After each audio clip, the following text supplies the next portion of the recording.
No, mambo vipi mtu wangu wa nguvu, ni mimi mtangazaji wako Kevo TV, na kukumbusha usisahau kusubscribe channel yetu na kulike na kushare na kucomment ili kupata habari zinazotrend mtandaoni zaidi na zaidi. Bwana, habari ambazo zinazotrend mtandaoni inaongelea klabu ya Msimbazi. Wengi tunajua timu ya Msimbazi kwa sasa hivi imeamua kufanya usajili kinamna fulani. Tunajua kabisa dirisha dogo lishafunguliwa na mambo yamekuwa ni moto sana katika klabu ya Msimbazi. Sasa usajili ambao umeenda Msimbazi sana umetua Singida Big Star. Wengi tunajua Singida Big Star ina wachezaji wazuri sana, lakini kinachoshangaza watu na kuatia watu wasiwasi kuhusu Singida kuja kupotea, maana timu kubwa nyingi zinachukua wachezaji kupitia Singida Big Star, na tunajua kabisa Singida Big Star ina wachezaji wazuri sana na wachezaji wao ni wakali kinoma noma, na tunajua kabisa Singida Big Star inafanya vizuri kwa sasa hivi, na inavyovipitia tunajua kabisa imeanza ligi na ligi imeanza na mambo yamekuwa moto sana kwa Singida, kwa sababu Singida imekuwa inagaa kipigo kina namna fulani hivi. Sasa wachezaji wakiwa wananunuliwa sana kwa upande wao, wanaona kama atakuwa anadondoka fulani, hata kama wenyewe Singida Big Star wanajiamini kuonesha wao wana wachezaji bora na wanajua kusajili, wana jicho la kusajili zuri sana.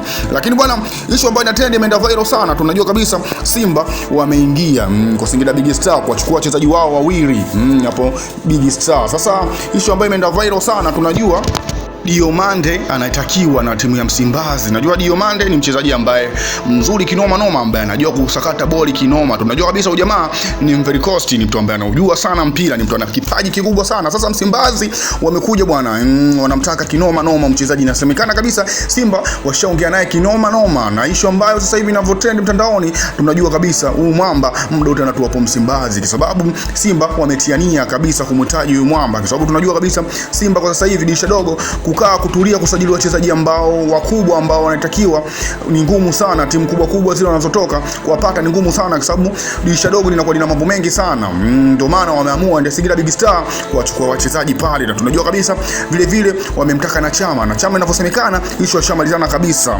Kwa hiyo wana wachezaji kama wawili pale Singida Big Star ambao wamewachukua Msimbazi, na semekana mwingine watatu ambao anaongelewa anaweza kumchukua, anagombaniwa na timu mbili, Yanga na Simba, ni Chuku anagombaniwa na timu mbili, Yanga na Simba. Kwa hiyo kuna mvutano mkubwa sana kati ya Simba na Yanga kumpata mchezaji huyo, kwa sababu ni mchezaji ambaye anajua sana, na tunajua kabisa Chuku ni mchezaji ambaye ana uwezo mkubwa sana.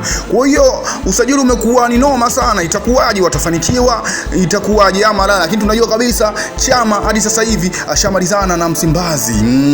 Pia Diomande ashamalizana pia na Msimbazi. Sasa hivi Simba umepania kinoma noma, umepania bwana kufanya mauaji msimu wa dirisha dogo. Kwa hiyo mambo yamekuwa ni mengi sana mtu wangu nguvu, na kukumbusha tu usisahau kusubscribe channel yetu na kulike na kushare na kucomment ili kupata habari za zote mtandaoni zaidi na zaidi. Yangu ni ya mtu wangu nguvu.